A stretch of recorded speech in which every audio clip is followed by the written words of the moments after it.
ফের যুদ্ধের প্রস্তুতি নেতানিয়াহুর। দখলকৃত পশ্চিম তীরে ধারাবাহিক অভিযান শুরু করেছে ইসরায়েল। এতে প্রায় প্রতিদিনই হতাহতের ঘটনা ঘটছে। গতকাল ফিলিস্তিনিদের নিরাপদ স্থানে নিয়ে যাচ্ছেন রেড ক্রসের এক সদস্য। এএফপি প্রতিবেদনে থাকছে বিস্তারিত। ফের যুদ্ধের প্রস্তুতি নেতানিয়াহুর। দখলকৃত পশ্চিম তীরে ধারাবাহিক অভিযান শুরু করেছে ইসরায়েল।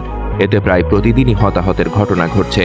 গতকাল ফিলিস্তিনিদের নিরাপদ স্থানে নিয়ে যাচ্ছেন রেড ক্রসের এক সদস্য।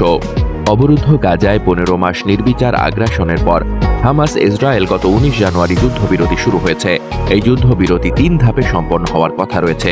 এর মধ্যে প্রথম ধাপে 42 দিনের চুক্তির শর্তে বলা হয়, প্রথম ধাপের 16তম দিনের দ্বিতীয় ধাপ নিয়ে আলোচনা শুরু হবে এবং এই ধাপ শুরুর মাধ্যমে গাজায় স্থায়ীভাবে যুদ্ধ বন্ধ হবে আর শেষ ধাপে গাজা পুনর্গঠনের কাজ শুরু হবে।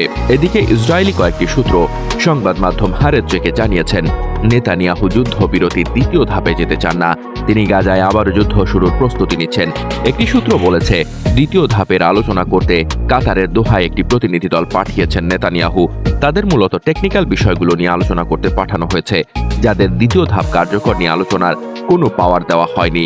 আর কোন টেকনিক্যাল বিষয়ে আলোচনা করতে গেছে এই প্রতিনিধি দল সেটিও নিশ্চিত নয়।